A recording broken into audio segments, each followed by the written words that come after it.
We are a little under 5% of the world's population, yet we use 52% of the world's drugs. 80% of the pain opiates are right here. The average American, 70% of Americans now take at least one prescription drug. Do 70% of Americans take a green drink? Do 70% of Americans eat organic food? Do they take a probiotic?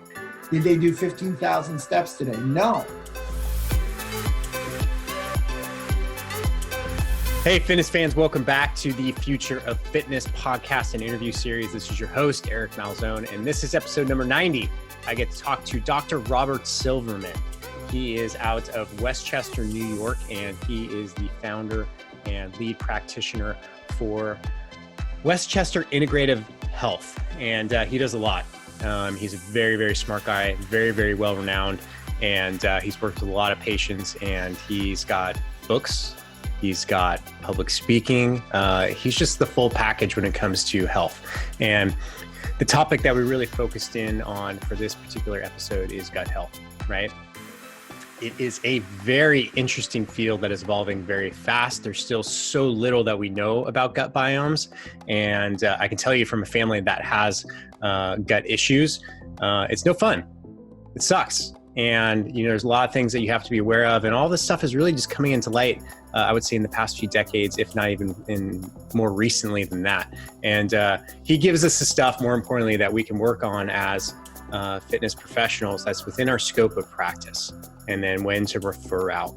I think that's a big thing. There are a lot of things that we can do, right, as fitness professionals with our clients now that will help them with gut health and all of the symptoms that come along with it, including depression, anxiety.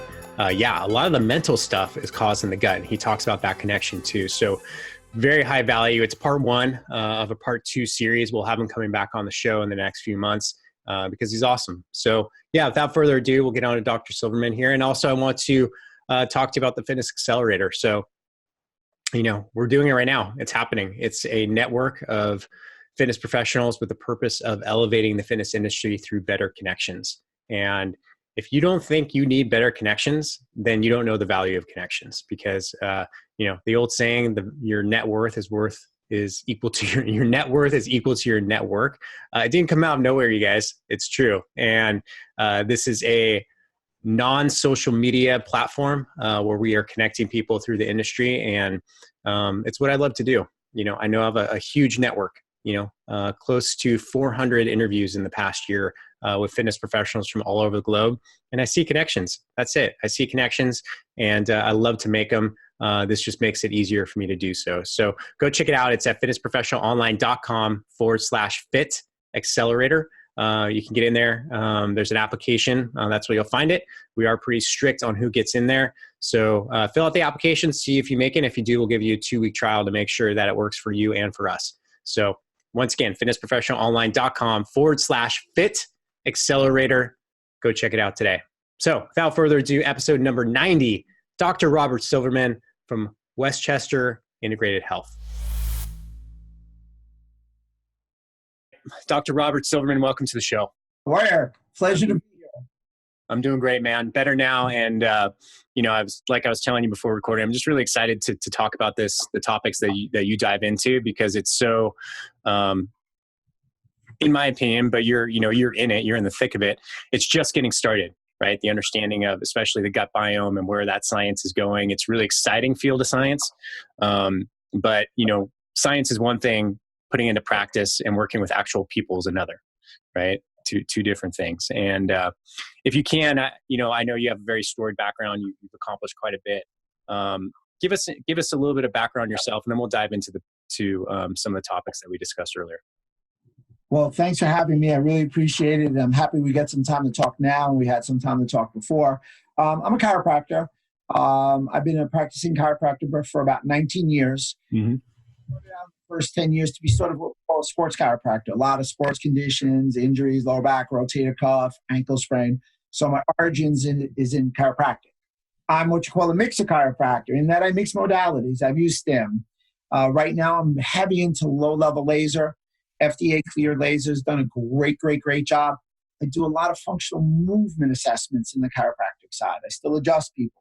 a lot of exercise rehab, full rehab, 350 square rehab room that I do a lot of exercise rehab, a lot of nerve entrapment work, a lot of instrument assisted soft tissue mobilizations, the factors of the world, Rastins of the world, the different type of taping, whether it's just kinesio tape, rock tape, or now I use a lot of performance health TheraBand tape. So all that I mix in, and then I have my nutrition side.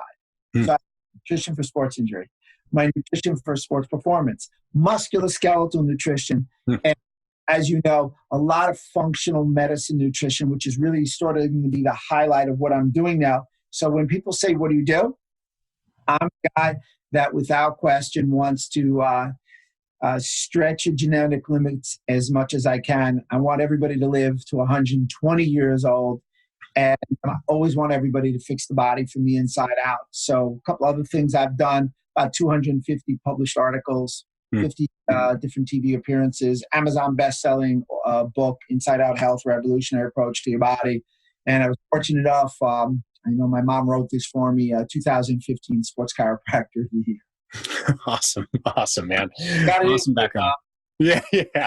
That's fantastic. So, I think a good place to start, because there's so many questions I do have for you, but maybe if we could start to paint the picture of what kind of the current state is of medicine. I was actually just got off another interview recording, and we talked about, the lack of personal responsibility that goes into one's health nowadays, is a big factor. But, what's the current state of health? I mean, we all know it, especially living in America. That's, chronic disease, obesity. What's the problem that we're facing now? Well, the problem is, and to really get back on what you started to say, was people don't value their health enough. Yeah. It's unfortunate. They don't understand it's their most valuable asset. And it's true. They are their own responsible doctor for their health. And somewhere along the line, Americans decided not to take care of their health. Now, they haven't been helped by a lot of environmental toxins, a lot of poor decisions that the government have made towards health and health care. Most people think insurance is health care, and I'll tell them taking care of themselves. So some easy things to remember. So let's throw it right out there. 15,000 steps a day. Better choices in meals. So let me give you a few quick things. GPS. Listen to my GPS of health. No gluten. No processed food. No sugar. Take care of your DNA. No dairy. No nicotine. No artificial sweeteners. It's just that simple. And as you said, people are heavy now. So we have something called, we live in the United States of diabesity. The combination is parallel growth of obesity and diabetes together. And it's really started to occur since the 70s when Americans decided or were told by the government that carbohydrates were okay and fat was a foe. But they're wrong. Fat isn't a foe. Fat is your friend. It's a critical element. Every kind of fat but trans fat. So we've had this conundrum and calamity of things going together, and people without question need to start getting more involved in their own health because it's their most valuable asset. Yeah, it's so interesting. So I'm 41. I was a chubby kid from probably like 7 to 12 years old. And that was right in the time frame when the low fat, no fat cream was coming into play, right? I remember distinctly, and it's also all my siblings crack up when I talk about this, but at one point my mom stopped giving me Twinkies and she started giving me Twinkies Light because it was low fat, right? And then Entenmann's came on. You remember Entenmann's? Right? Oh, I do. Oh yeah. So it was like non-fat cakes, right? But it was like 3 times the sugar. So, but that was the mindset of and we're still paying the price for that, right? How the mindset came into play of like, oh, if you stay away from fat, you'll be fine. And, it's so crazy to see how those repercussions are just taking place now. You mentioned something in your book too, as I perused it, of Farmageddon. Farmageddon. Yeah. Talk to us about that. Yeah, you try and use these words to catch people's attention, and I caught your Farmageddon. 1985, Farmageddon started. The U.S. government allowed pharmaceutical companies to advertise. Since then, we've had this exponential growth in the use of drugs. So let's talk a little bit about that. Interestingly enough, we are a little under 5% of the world's population, yet we use 52% of the world's drugs. 80% of the pain opiates are right here. And when you really think about it, the average American, 70% of Americans now take at least one prescription drug. Do 70% of Americans take a green drink? Do 70% of Americans eat organic food? Do they take a probiotic? Did they do 15,000 steps today? No. We're a very overly medicated country. We rely on drugs, and that's not including all the over-the-counter stuff that you, I, or anybody else can get, like the non-steroid anti-inflammatories, Aleve and Advil is a great example. Yeah. In 1997, to get back to Farmageddon, the U.S. government allowed the pharmaceutical companies not to advertise the side effects, and it grew again. So we had different administrations, so it's not one side versus the other, it's the whole thing. And it's obviously, we're living in a part where the pharmaceutical companies have free reign, and people like you and I don't know if you want to call us life hackers, biohackers. I have my own word. I call guys like you and I health hackers. We want to hack into the health and share it with everybody. It's a major problem. I ask people, why did they take the drug? And I'm not anti-drug. Don't misunderstand me. I'm not anti-drug. I just think when we use this as a prophylactic answer, like antibiotic, great example, it poses a problem for our overall health. And that's truly not what doctors go to school for and what they want to do, at least the doctors that I affiliate and associate with. Yeah. Yeah. So I think it's pretty obvious. I mean, if you've been in this country for more than a year and just been seeing things, like it's obvious, right? The health issues are obvious.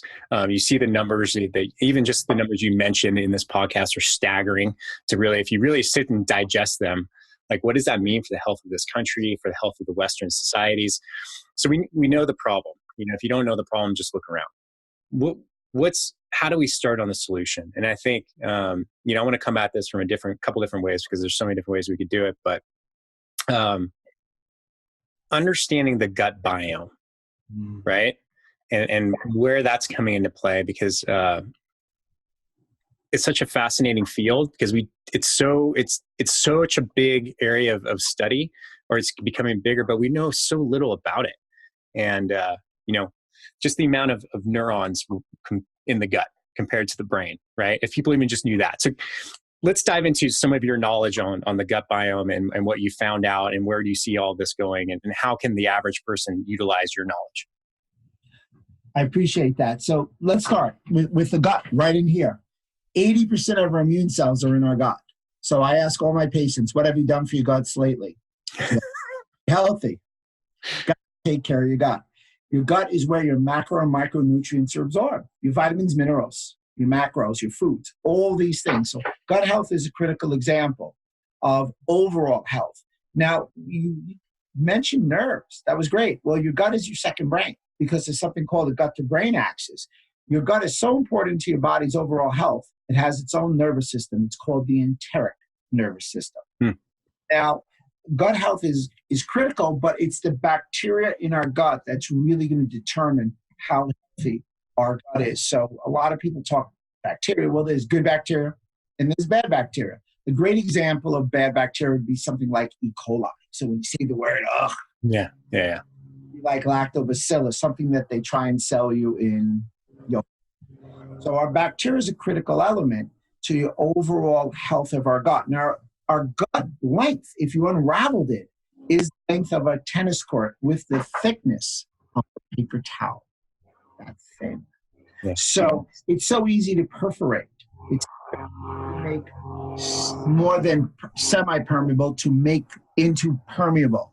Those pose an issue because if something passes your gut and it's right here, wait, hold it, and it's right here and it passes, it goes into your bloodstream because your body's all interconnected. So what passes through your gut that shouldn't, like proteins, viruses, microbes, pose an issue, and that leads you on a path towards autoimmunity and increased levels of systemic inflammation.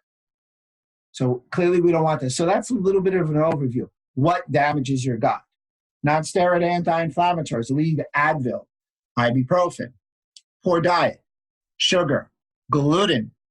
Gluten means glue. It sticks to your intestinal tract. Doesn't matter if you have celiac disease. Doesn't matter if you have sensitivity. Gluten means glue. processed foods, bad nutrients, stress. Ask someone like me who's a type A personality. If you really get me going, I'll feel it in your gut. You know when people used to say gut feeling? Well, Yeah. they didn't know what they were saying, but they were really depicting something thousands of years. Some other things that'll damage your gut that are interesting are now the lectins. If you're allergic to lectins, that's huge now. That's something you didn't even read in my book that's come to the forefront. Lectins, if you're allergic to it, damage your gut and cause tissue damage, joint binding tissue damage. So all these things can lead towards adverse gut health. So number one thing I have everybody come in is take care of their gut health. Yeah. And what are lectins? Doctor, explain those to us. Lectins are interesting, and lectins come actually from legumes. Yeah. So legumes, lectins are also in some other foods, but lectins have two specific, the lectins have a couple of byproducts. And unfortunately, these lectins, interestingly enough, this is now the rage in the conversation.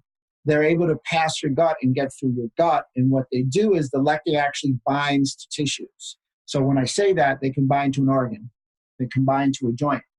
And that's when you get the joint damage from a lectin. And that's the problem. Lectins are things that are in like a spinach or chard. So were made there to keep other organisms from eating them. Unfortunately, when they're unleashed on us, when they unravel in our intestinal tract, they start an inflammatory autoimmune process. Yeah. So, I so many times, the dogma is a big deal in the nutritional world, right? You got the paleo versus the keto versus the vegan, and everybody has this dogmatic approach to it.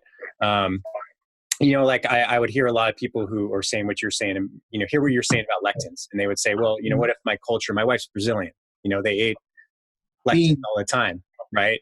She doesn't seem to have an issue with it, but maybe she does. Maybe it's culturally wide. How much of this kind of stuff comes from just your background, your ancestry, versus like just standard human status quo. Right? Like how much is nature versus nurture, I guess is the question. Great question. So gluten, and the reason gluten is so bad. So before I even go into detail, let me go on a record and say this. Yeah, please. No dairy, not necessarily no lectins. If you're allergic to lectins, which a small percentage of the population is, then no lectins. Otherwise, you can eat lectins. Now that's contrary to a book that's out there, very popular book. But what we're seeing in the testing is you can consume a lectin if you're not allergic to it. You cannot consume any kind of gluten or dairy, whether you're allergic to it or not. So they're much more deleterious to your overall health. But to speak to what you're saying, here we've hybridized something like gluten, and that poses the problem. By hybridizing and exposing it to chemicals in the soil like a Roundup, which has a glyphosate as the main ingredient, and glyphosate has been called by the World Health Organization a cancer-causing property, we've changed the sequence of the gluten. And the dairy, of course, is a problem. And the same thing with some of the lectins in the foods. We're damaging our foods. We have genetically modified organisms, things of that nature.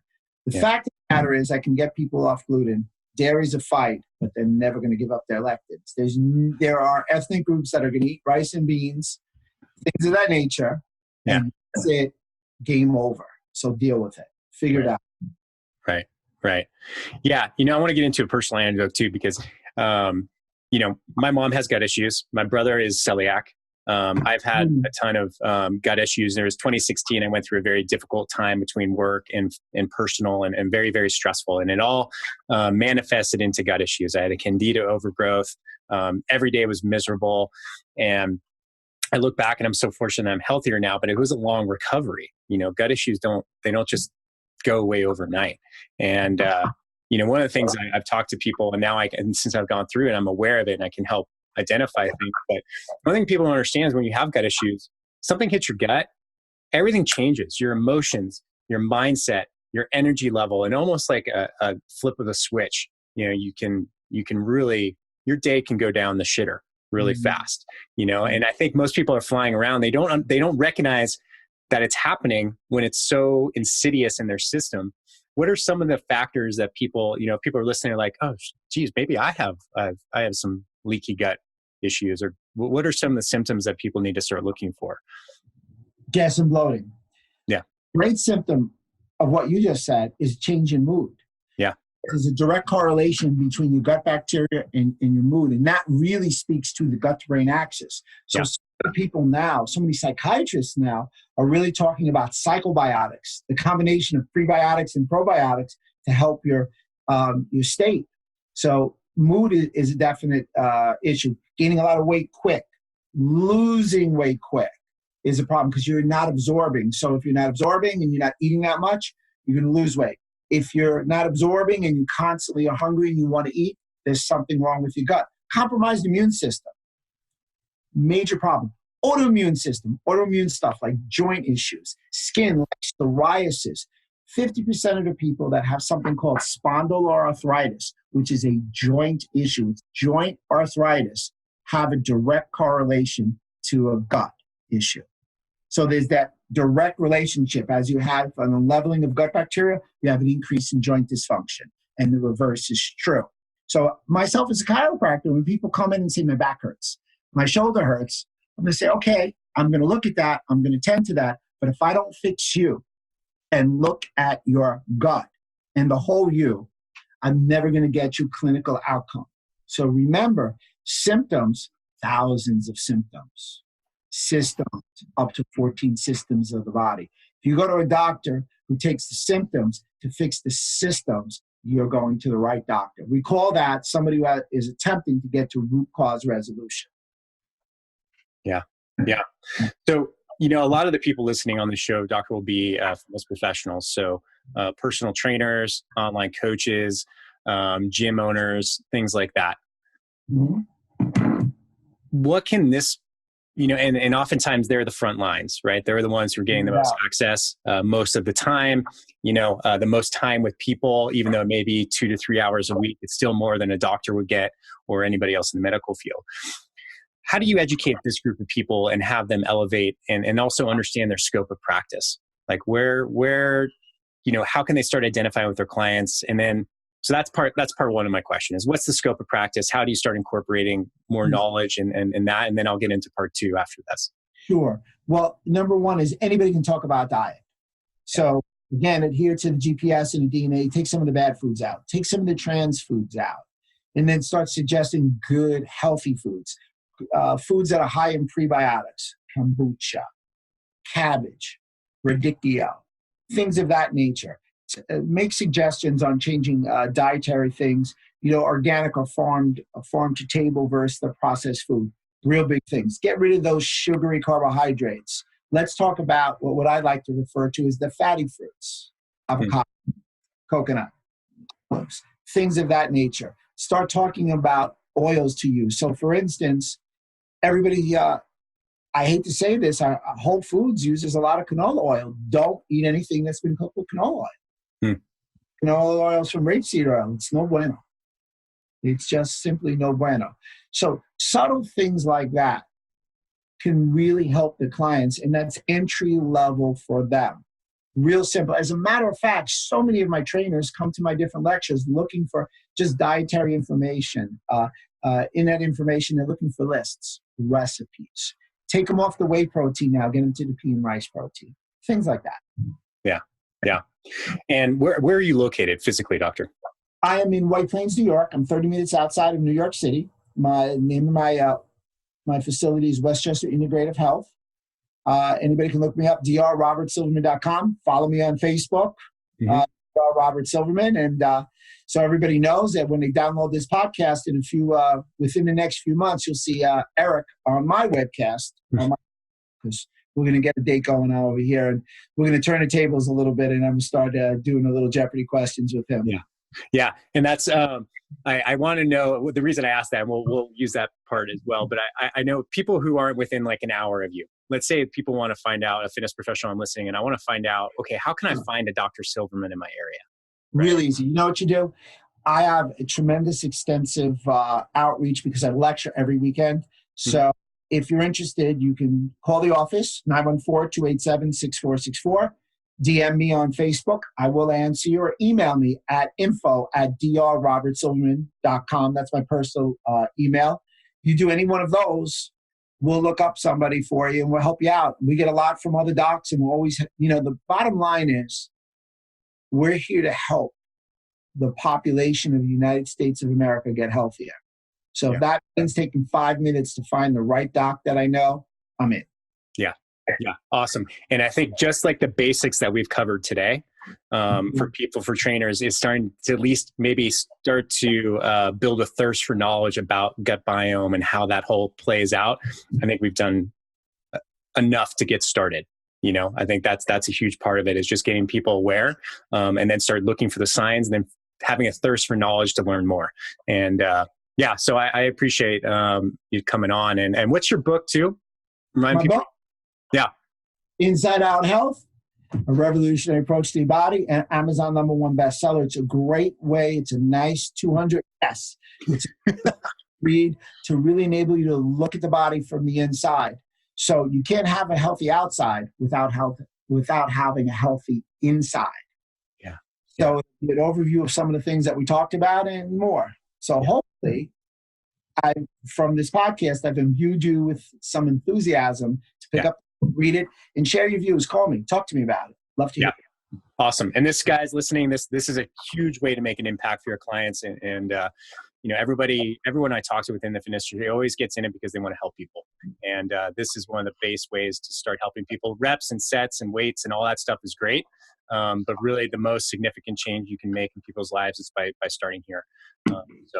Dr. Silverman, thanks for taking the time. I know it's really valuable, and appreciate you coming in.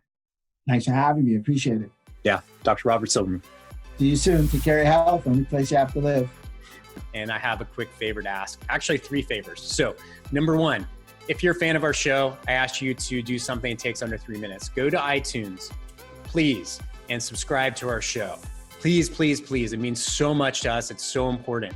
And then give us a favorable review. We would really, really appreciate it. And I can't tell you how much it means and helps us out. So it only takes 2 minutes of your day, and it means a lot to us. So please do that. Number 2, go to our YouTube channel, or Fitness Marketing Alliance, and please subscribe to our YouTube channel there. Number 3, if you like this episode or any of the episodes that we've released, share it on social. That's huge. That's a big deal for us. And we put a lot of work into these episodes, trying to give you great actionable content for the fitness industry. So that would mean a lot. And that's it. So we have some big plans coming up for this show. I'll be talking about that in the next couple episodes, but thank you so much for listening. It means so much. And if you have any questions, please reach out to me. I'd love to hear from everybody. Eric, ERIC @fitnessmarketingalliance.com.